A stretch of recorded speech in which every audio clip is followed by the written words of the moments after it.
उत्तर प्रदेश की सरकार ने प्रदेश के लाखों संविदा कर्मचारियों के लिए बड़ा फैसला लिया है। सालों से आउटसोर्सिंग यानी ठेके पर काम कर रहे लाखों कर्मचारियों को कई मुश्किलों का सामना करना पड़ता था। अब योगी आदित्यनाथ सरकार ने इस पूरे सिस्टम को बदलने के लिए एक बड़ा कदम उठाया है। मंगलवार को हुई कैबिनेट की बैठक में सरकार ने उत्तर प्रदेश आउटसोर्स सेवा निगम लिमिटेड के गठन का फैसला लिया है। अब तक होता यह था कि अगर किसी सरकारी विभाग, मान लीजिए शिक्षा या स्वास्थ्य विभाग को कंप्यूटर ऑपरेटर या किसी और कर्मचारी की ज़रूरत पड़ती थी तो वे सीधे एक प्राइवेट एजेंसी से संपर्क करते थे। ये एजेंसियां कर्मचारियों की भर्ती करती थीं और उन्हें विभाग में काम पर लगा देती थी। सरकार इन एजेंसियों को पैसे देती थी और फिर एजेंसी कर्मचारी को सैलरी देती थी। यहीं पर सारा खेल होता था। उत्तर प्रदेश में आउटसोर्स कर्मचारियों की संख्या लगातार बढ़ रही है।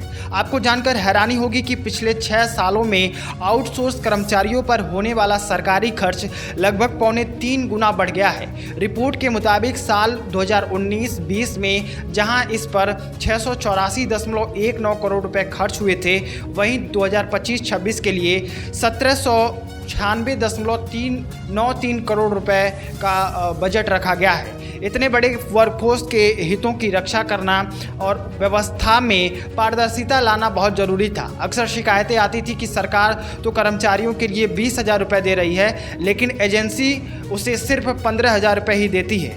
बीच का पैसा एजेंसी की जेब में चला जाता था। इसके अलावा कर्मचारियों के ईपीएफ और ईएसआई का पैसा भी कई बार जमा नहीं होता था, जिससे उनका भविष्य असुरक्षित हो जाता था। ऐसे कर्मचारियों की कोई सुनने वाला नहीं था। इन्हीं सब शिकायतों और गड़बड़ियों को खत्म करने के लिए योगी सरकार ने उत्तर प्रदेश आउटसोर्स सेवा निगम लिमिटेड के गठन को मंजूरी दी है। यह एक सरकारी कंपनी होगी जो नॉट फॉर प्रॉफिट यानी बिना मुनाफे के काम करेगी। अब से किसी भी सरकारी विभाग को अगर आउटसोर्स कर्मचारी चाहिए तो वो सीधे किसी एजेंसी से बात नहीं करेगा। विभाग अपनी ज़रूरत इस नए निगम को बताएगा। फिर यह निगम सरकार के जैम पोर्टल के माध्यम से पूरी पारदर्शी तरीके से बेस्ट एजेंसियों का चुनाव करेगा। मतलब पूरी प्रक्रिया जो है पारदर्शी हो जाएगी और इससे भाई भतीजावाद और भ्रष्टाचार की गुंजाइशें भी खत्म हो जाएंगी। इसके अलावा सबसे बड़ा बदलाव भर्ती की प्रक्रिया में हुआ है। अब सिर्फ इंटरव्यू से काम नहीं चलेगा। ज़्यादातर पदों के लिए लिखित परीक्षा और इंटरव्यू दोनों होंगे। इससे योग्य लोगों को मौका मिलेगा। चुने गए कर्मचारियों का कार्यकाल 3 साल तक के लिए हो सकेगा। उनकी सैलरी 16,000 रुपये से लेकर 20,000 रुपये प्रति माह के बीच तय की गई है। सबसे अच्छी बात यह है कि अब सैलरी के लिए एजेंसी के चक्कर नहीं काटने पड़ेंगे।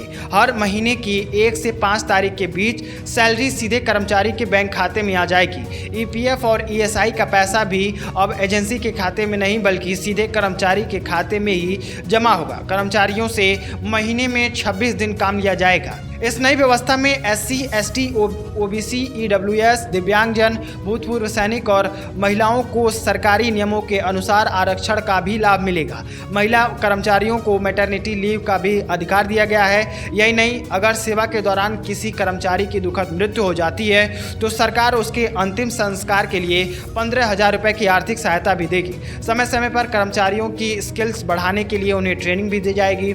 अगर कोई एजेंसी किसी भी तरह की गड़बड़ी करती पाई जाती है तो उसकी सेवा तुरंत समाप्त कर दी जाएगी, जिससे वह कर्मचारियों का शोषण न कर पाए।